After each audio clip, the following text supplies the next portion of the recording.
Hello everybody, welcome back my YouTube channel. So guys, in this video I'm going to be showing you how to fix Safari app not working on iPhone. Let's start video without wasting time.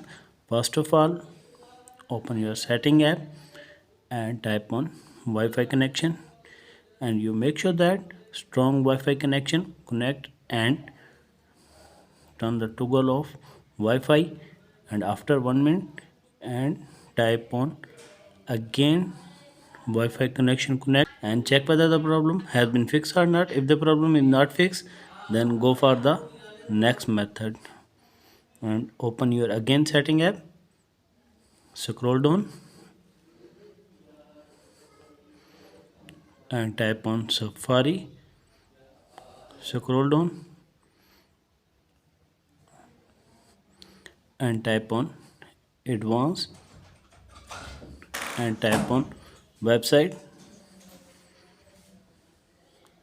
scroll down and type on remove all website data, and after that check whether the problem has been fixed or not. If the problem is not fixed, then go back, scroll down and type on clear history and website data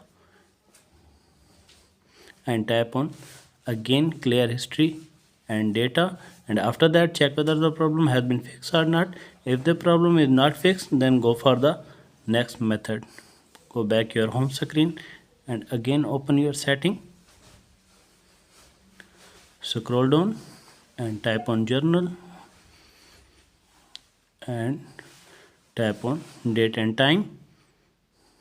If the toggle turn off, you have turn on both toggle and check whether the problem has been fixed or not. If the problem is not fixed, then go back and type on again setting, scroll down and type on again journal,